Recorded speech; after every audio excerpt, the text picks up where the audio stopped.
मात्र सदोष है। क्या है दोष उसका? क्षयिष्णुता। प्रथम दोष है प्रत्येक कर्म का क्षयिष्णुता। आप समझ रहे नहीं समझ रहे? उत्पन्न होकर नष्ट हो जाना। क्या? क्षयिष्णुता माने उत्पन्न होकर नष्ट हो जाने का स्वभाव। कोई भी कर्म उत्पन्न होता है फिर नष्ट हो जाता है, माने कर्म मात्र विनाशी है। जिस क्रिया की कर्म की उत्पत्ति होगी उसका नाश होगा कि नहीं होगा? उत्पत्ति वाले का नाश निश्चित है, निश्चित है, निश्चित है। पैदा हुआ वो नष्ट होगा। कर्म उत्पन्न हुआ है किसी कर्ता के द्वारा किसी काल विशेष में, तो उस क्रिया के संपन्न होने के बाद वो काल विशेष में ही नष्ट हो जाएगा। अर्थात कर्म विनाशी है और विनाशी कर्म के अनुष्ठान से कभी अविनाशी सुख की प्राप्ति नहीं हो सकती है, अविनाशी लोकों की प्राप्ति नहीं हो सकती है, अविनाशी पदार्थ की क्योंकि पदार्थ मात्र विनाशी है।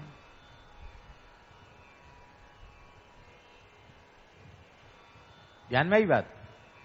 विनाशी कर्मों के अनुष्ठान से जो मिलेगा वो अविनाशी नहीं होगा, वो विनाशी ही होगा।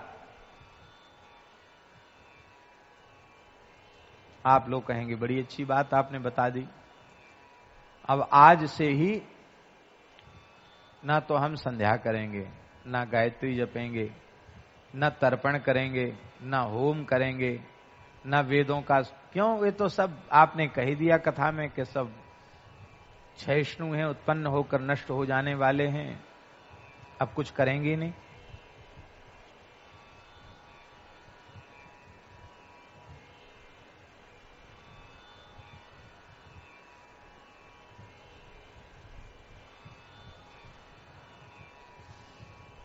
कुछ करेंगे ही नहीं। बोले हो गया काम। दुनिया का सबसे बड़ा झूठ है, बहुत ध्यान से सुनो, दुनिया का सबसे बड़ा झूठ है कि हम कुछ नहीं करेंगे। क्योंकि कुछ ना करना भी करना है। हम कुछ नहीं करते, हम तो बैठना भी तो कर्म है, सो रहे हैं ये भी कर्म है।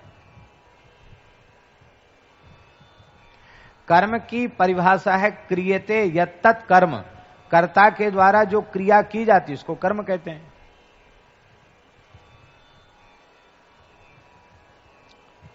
हम इसको छोड़ देंगे? अरे बोले बिल्कुल मत छोड़ो।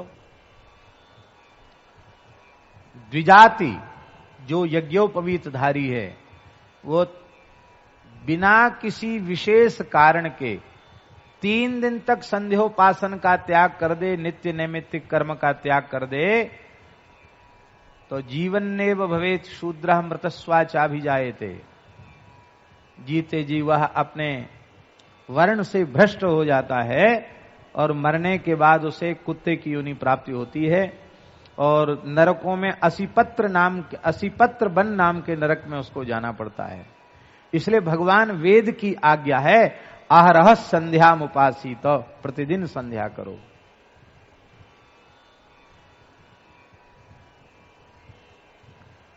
आचार्य जी देव कृत्य जरूर करना चाहिए, त्याग नहीं करना चाहिए देव कृत्य का,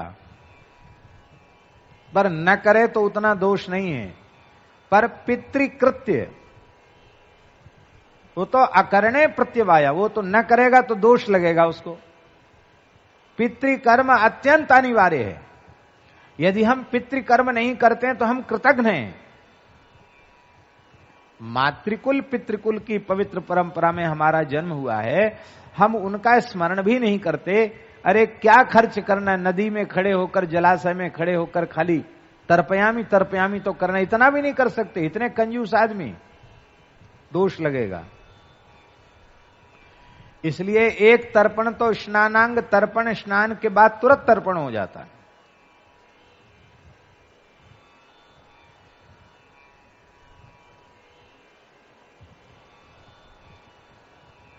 अस्नात्वातु मलम भूंगते, शास्त्रों में लिखा है बिना स्नान किए जो भोजन करता है वो मल ही खाता है। अजपी पूय शोणितम, बिना जप किए हुए जो भोजन कर लेता, कुछ खा पी लेता है, पूय शोणितम, वो पीव और शोणित माने रक्त ही खाता पीता है, मवाद और रक्त खा पी करके वो गुजारा कर रहा है।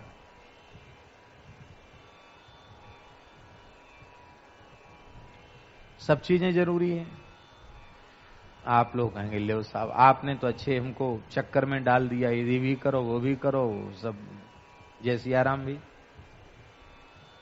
हम समझें क्या?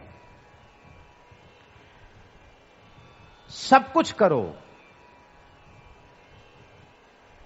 पर करने के साथ ही इस मर्यादा से विहित कर्मों का अनुष्ठान करो।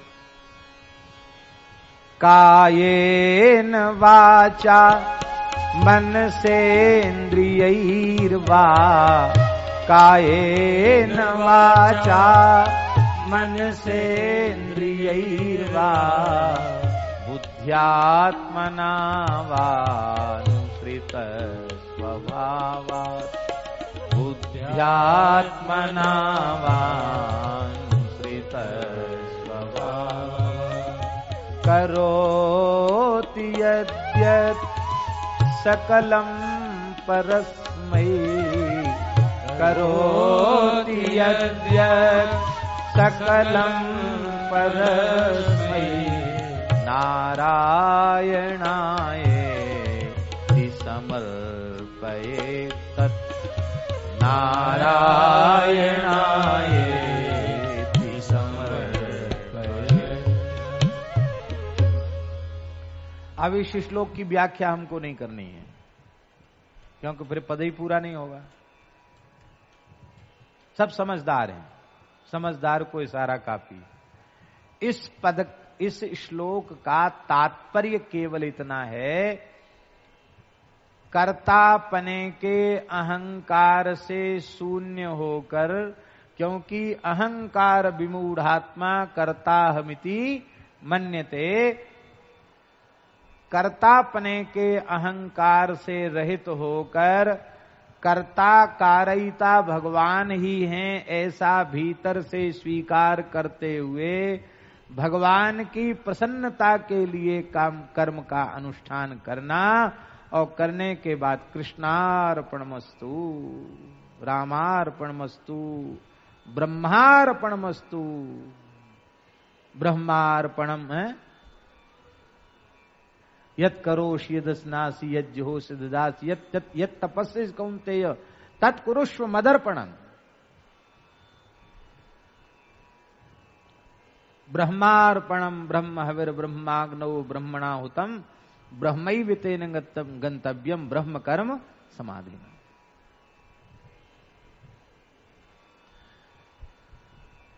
कर्तापने के अहंकार से मुक्त होकर भगवान की प्रसन्नता के लिए कर्म का अनुष्ठान करते हुए जब भगवान के ही चरणों में उसका समर्पण कर दिया जाएगा, उस फल के, उस कर्म के फल के, उस कर्म फल के रूप में किसी भी लौकिक अथवा पारलौकिक भोग पदार्थ की कामना नहीं की जाएगी, केवल एक इच्छा की जाएगी, इससे भगवान प्रसन्न हो।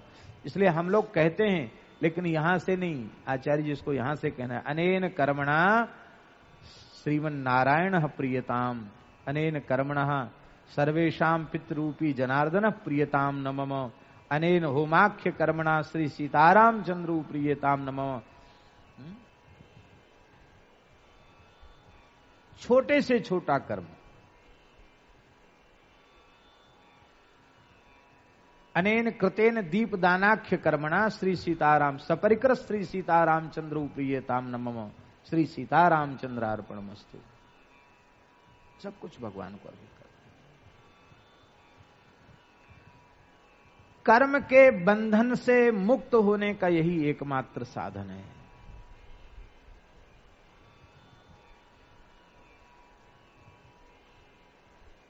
और ऐसा नहीं किया गया तो निषिद्ध कर्मों का फल तो घोर कष्ट दुख के रूप में संसार में, और मरने के बाद नरक में भी उसको भोगना पड़ेगा। ठीक है। और विहित कर्मों का जो पुण्य है उसे इस लोक में भी सुख के रूप में, ईश्वरी के रूप में, वैभव के रूप में भोगना पड़ेगा, और थोक भुगतान पुण्य का स्वर्ग आदि लोकों में होगा। लेकिन फिर भोगने के बाद फिर इस धरती पर जन्म लेना पड़ेगा। अब देखो और बारीक बात, एक व्यक्ति ने विहित कर्मानुष्ठान किया। आप हमारी सब लोग बात समझ रहे हैं कि नहीं? एक व्यक्ति ने विहित कर्मानुष्ठान किया और दूसरे व्यक्ति ने निषिद्ध कर्मों का अनुष्ठान किया। विहित कर्मानुष्ठान करने वाला स्वर्ग गया, निषिद्ध कर्मानुष्ठान करने वाला नरक गया। स्वर्ग में गया हुआ जीव भी पुण्य फल भोगने के बाद फिर धरती पर आया, और नरक में पाप का फल भोगने के बाद फिर धरती पर आया। धर्मात्मा पुण्यात्मा विहित कर्मों का अनुष्ठान करने वाला जहां से चला था लौट के वहीं आ गया, और निषिद्ध कर्मों को करने वाला व्यक्ति भी जहां से चला था नरक लोक की यात्रा करके सारे दुख कष्ट भोग के फिर यहीं आ गया। जिस जंक्शन से धर्मात्मा चला था उसी जंक्शन से पापात्मा चला था, और लौटकर घूम फिर के उसी जंक्शन पर आ गए, उसी प्लेटफॉर्म पर आ गए। क्या हुआ? इसीलिए भक्ति, थोड़ा और सुन, भक्ति विमुख जो धर्म सो अधर्म करी गायो। भक्ति विमुख जो धर्म सो अधर्म करी गायो। योग यज्ञ व्रत दान भजन बिन तुच्छ दिखाए। योग दान भजन बिन तुच्छ दिखाए। भक्ति विमुख जो सो अधर्म करी गायो। भक्ति विमुख जो धर्म सो अधर्म करी गायो। भक्ति शून्य होकर के जो भी धर्म किया गया है वो अधर्म के जैसा है। ये सिद्धांत व्यास जी ने तो स्कंद पद्म ब्रह्म विवर्त आदि पुराणों में कहा है। भक्ति काल के संतों में ये सिद्धांत संत कबीर दास जी ने कहा। कबीर कानि राखी नहीं वर्णाश्रम खट दर्शनी। भक्ति विमुख जो धर्म सो अधर्म करी गायो। जोग यज्ञ व्रत दान भजन बिन तुच्छ दिखायो। हिंदू तुरक प्रमाण रमेनी सब दिशा की। पक्षपात नहीं बचन सबही के हित की भाकी। आरूढ़ दशा है जगत पे मुख देखी नाहिन भनी। श्री कबीर कानि राखी नहीं वर्णाश्रम खट दर्शनी। इस पद में इस तरह के उदाहरण भी हैं।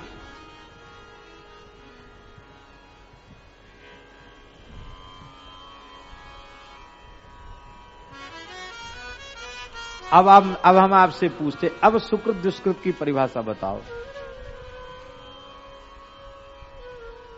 क्योंकि अभी जो हमने व्याख्यान किया है, इस व्याख्यान के अनुसार सुकृत दुष्कृत में अंतर नहीं रह गया, सुकृत ही दुष्कृत हो गया।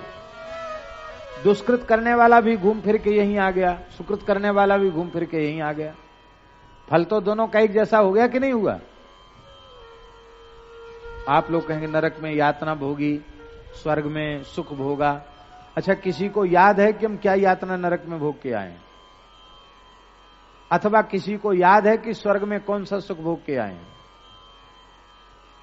स्वर्ग के सुख की भी स्मृति नहीं है और नरक के दुख की भी स्मृति नहीं है, दोनों की विस्मृति है। आप लोग कहेंगे दोनों की विस्मृति क्यों है? क्यों है विस्मृति? उत्तर दो, क्यों विस्मृति है? भगवान को याद कराना चाहिए, तब व्यक्ति स्वर्ग के लिए लालायित तो होगा, अच्छे काम करेगा। स्वर्ग की स्मृति रहेगी तो, नरक की स्मृति रहेगी तो पाप से बचने का प्रयास करेगा। ये तो है कि नहीं? तो भगवान क्यों भुला देते हैं? देखो, सच्ची बात यह है कि स्वर्ग के सुख की और नरक के दुख की विस्मृति जो भई है, ये भगवान की सबसे बड़ी कृपा है। क्यों? इसकी स्मृति होगी तो व्यक्ति पागल हो जाएगा, कुछ नहीं कर पाएगा। स्वर्ग के सुख की स्मृति होने पर भी पगला जाएगा और नरक के दुख की स्मृति होने पर भी पगला जाएगा, फिर तो किसी काम का नहीं रह जाएगा। पागल आदमी किस काम का? ये भगवान की बड़ी दया है जो सब भुला दिया है।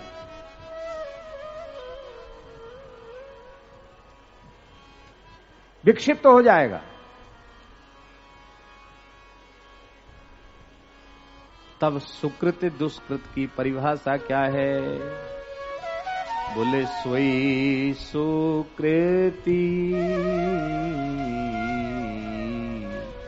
सूची सांचो। तीन बातें, सुकृति, शुचि और सांचो, ये तीन चीजें। वही सुकृति है, धर्मात्मा पुण्यात्मा है, धर्मनिष्ठ है, सत्कर्मानुष्ठान करने वाला है। शुचि, शुचि माने पवित्र है, केवल बाहर से पवित्र नहीं, बाहर और भीतर दोनों से पवित्र है। और तीसरी बात है सांचो। सांचो माने मन वाणी क्रिया से एक, मन वाणी क्रिया में जिसकी एक रूपता हो गई हो, उसको सांचो कहते हैं। अर्थात जिसका प्रत्येक व्यवहार सर्वथा छल कपट रहित है, उसमें बिल्कुल भी बनावटीपन नहीं है, वो है सच्चा। छिपाव दुराव की गंध भी जिसमें नहीं, वो है सच्चा।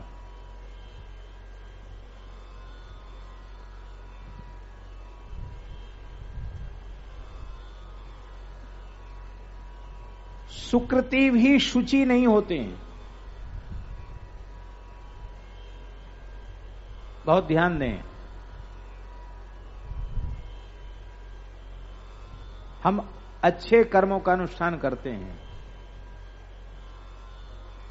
पर कई बार हमारा मानसिक चिंतन इतना अधिक बिगड़ जाता है कि साधु ब्राह्मण की तो चले क्या, हम मनुष्य कहलाने लायक नहीं रहते हैं। हमारा मानसिक पतन इतना अधिक हो जाता है, वैचारिक पतन इतना अधिक हो जाता है कि हम साधु ब्राह्मण तो बहुत ऊंची चीज होता है, हम मनुष्य कहलाने लायक भी नहीं रह जाते। भले ही क्रियात्मक रूप से हमारा पतन न भया हो, पर विचारात्मक रूप से, चिंतनात्मक रूप से हमारा पतन हो गया। और जब हमारे अंतःकरण का, विचारों का पतन हुआ, तो वाणी का अवश्य पतन होगा। और जब मन वाणी का पतन होगा तो कभी न कभी क्रियात्मक रूप से भी पतन होगा, उससे हम बच नहीं सकते।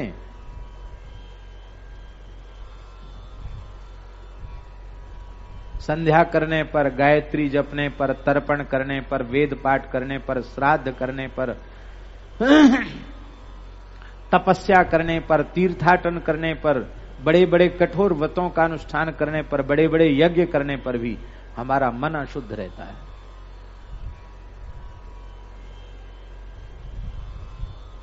रहता है कि नहीं रहता, बताओ, ईमानदारी से बताओ।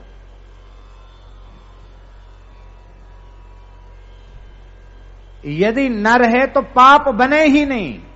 पाप बनते हैं कि नहीं बनते? जानकर भी बनते हैं, अनजाने में भी बनते हैं। न बनते होते तो ये रोज कहने की क्या जरूरत थी? यद्रात्रा पाप मकारशम मनसा वाचा हस्ताभ्याम पद्भ्याम उद्रेण शिष्णा रात्रिस्तदवलुम्पतु यत्किंच दुर्तम वै इदमह मामृत्युनु सूर्य ज्योतिष जोमि स्वाहा। अथवा यदन्ना पाप मकारशम मनसा वाचा हस्ताभ्याम पद्भ्याम उद्रेण शिष्णा हस्तदवलुम्पतु यत्किंच दुर्तम वै इदमह मामृत्युनु सूर्यो ज्योतिष जोमि स्वाहा। अशुचिता हमारे भीतर न होती तो ये कहने की क्या आवश्यकता थी? आपः पुनंतु पृथ्वीम पृथ्वी पूता पुनात्माम पुनंतु ब्रह्मणस्पत ब्रह्मपूता पुनात्माम यदुच्छिष्टम भोज्यम्बा इदवा दुश्चरितम श्रवम पुनंतु मामापो शतांच प्रतिग्रह स्वाहा।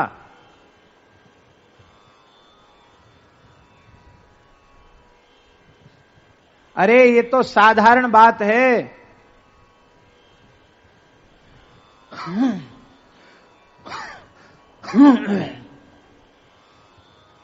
100 अश्वमेध यज्ञ करने वाला नहुष, चंद्रवंशी नरेश राजर्षि नहुष,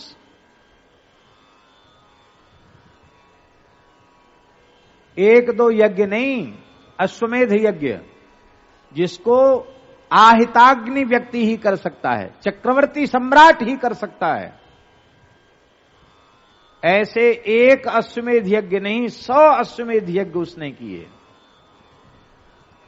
और अश्वमेध यज्ञों के फलस्वरूप उसे इंद्र पद का अधिकारी समझा गया। इंद्र को ब्रह्म हत्या लग गई तो इंद्र पद पर बैठने के योग्य नहीं रह गए, इंद्र भाग गए और इंद्रासन खाली हुआ। तो संपूर्ण देवताओं ने, ब्रह्मा जी ने, सब ऋषियों ने मिल करके बोले ये ठीक है, इंद्र पद पर बैठने के योग्य है, ये कुर्सी के लायक है, और उस नहुस को इंद्रासन पर बिठा दिया। इंद्र हो गया नहुस।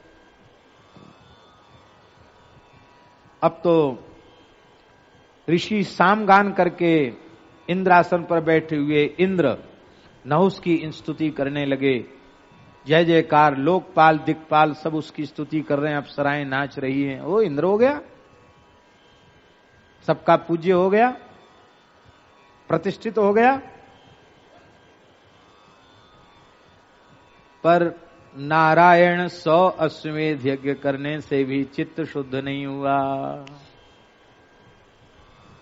चित्त शुद्ध हो जाता तो इंद्रासन पर बैठने के बाद यह क्यों कहता कि जब मैं इंद्र हूं तो इंद्राणी मेरी पत्नी होनी चाहिए। भाई इंद्र भाग गए तो इंद्राणी तो है ना महल में, बुलाओ इंद्राणी को, अब वो हमारे साथ रहेगी। लोगों ने समझाया, बड़ी महाराज आप बहुत ऊंचे पद पर बैठे हैं। नहीं, मैं इंद्र हूं, मैं जो कहूं वही धर्म है। वाह, बहुत अच्छी बात है। लाओ इंद्राणी को। इंद्राणी के पास संदेश पहुंच गया, सची के पास। सची तो परम पतिव्रता है, बहुत दुखी होगी, अब क्या करे, मेरा धर्म कैसे बचे। सबका धर्म गुरुजी बचाते हैं, संकट आवे तो गुरुजी को पुकारना चाहिए। इंद्राणी ने गुरुजी को पुकारा, बृहस्पति जी प्रकट हो गए, बोले कहो देवी क्यों दुखी हो? बोले महाराज मेरे सतीत्व को बचाइए।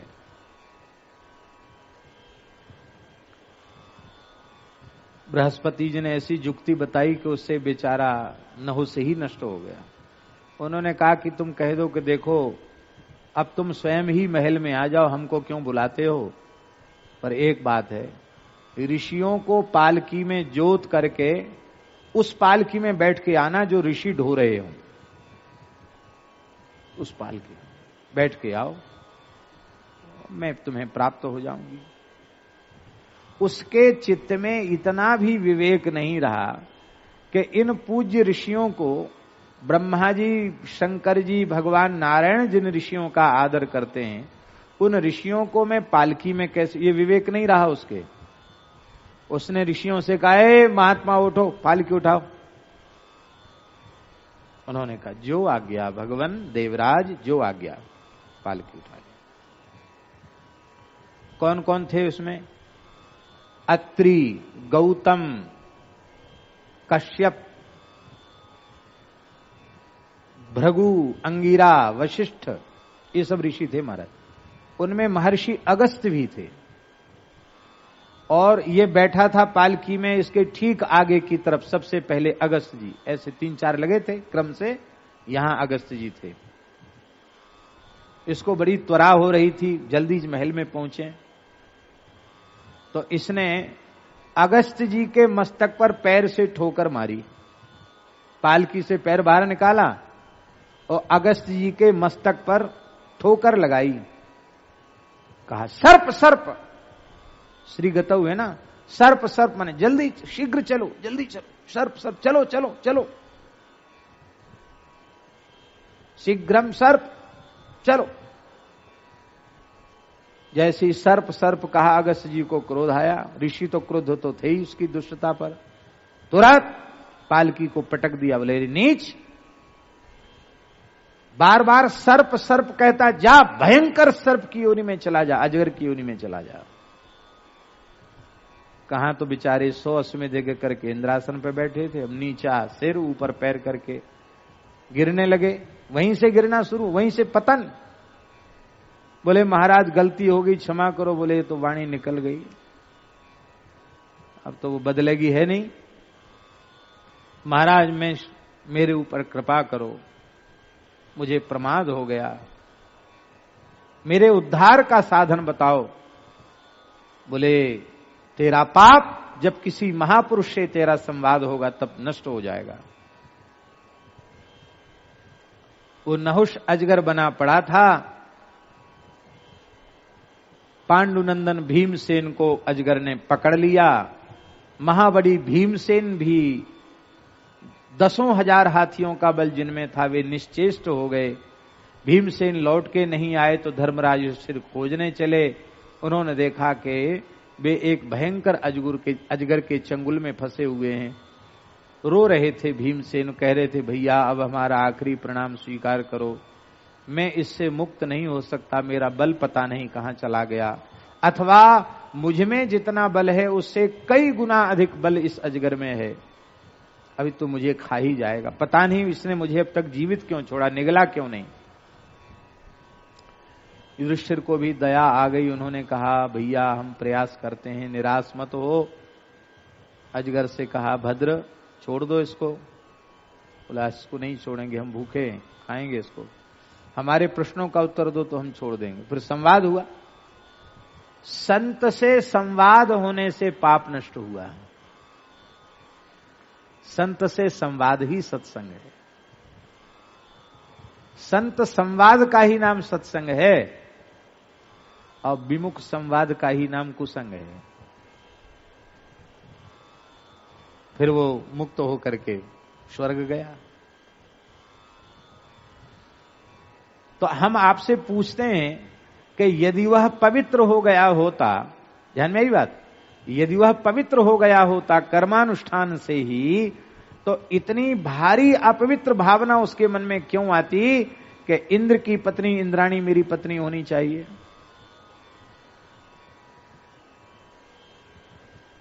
कहां हुआ पवित्र। तो क्या हम कर्मानुष्ठान न करें? नहीं नहीं, अवश्य करना चाहिए। तस्मात् शास्त्रम प्रमाणम ते कार्या कार्य व्यवस्थित दृष्ट्वा शास्त्र विधानोक्तम, यही है ना, कर्म कर तुम इहार हसी। शास्त्रोक्त कर्म करना चाहिए। बस बात इतनी सी है, भगवान की प्रसन्नता के लिए करो, भगवान को समर्पित कर दो, उस कर्म के फलस्वरूप कुछ न चाहो, केवल और केवल भगवान की प्रसन्नता चाहो।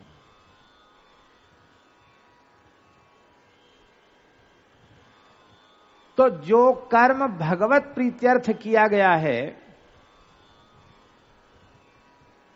वह कर्म निर्दोष हो जाएगा। अब दूसरी बात, बहुत बारीक बातें हैं ये सब। अब दूसरा व्यक्ति कह सकता है कि जो दोष आपने कर्म मात्र के प्रति दिया था वो दोष तो खत्म हुआ नहीं। ध्यान में भी बात, क्या क्या दोष दिया था? क्षयिष्णुता, उत्पन्न होकर नष्ट होना, यह कर्म का दोष है। वो दोष तो बना हुआ है। फिर आप कैसे कह रहे हैं कि वो कर्म निर्दोष हो गया? ये प्रश्न तो जैसा का तैसा बना हुआ है, इसका तो समाधान हुआ नहीं। इसका समाधान यह है कि भले ही कर्म विनाशी है, पर वह विनाशी कर्म जब अविनाशी से संबद्ध हो जाता है तो विनाशी कर्म भी अविनाशी कर्म बन जाता है, और अविनाशी कर्म को ही भक्ति कहते हैं। भक्ति विनाशी कर्म नहीं है, भक्ति विनाशी कर्म नहीं है, वो अविनाशी कर्म है, क्योंकि उसका संबंध किसी लौकिक पारलौकिक भोग पदार्थ की प्राप्ति से नहीं है, उसका संबंध केवल और केवल भगवान से है। अविनाशी से संबद्ध होने के कारण वह विनाशी कर्म भी अविनाशित्व को प्राप्त कर लेता, कर्म का दोष समाप्त हो जाता है।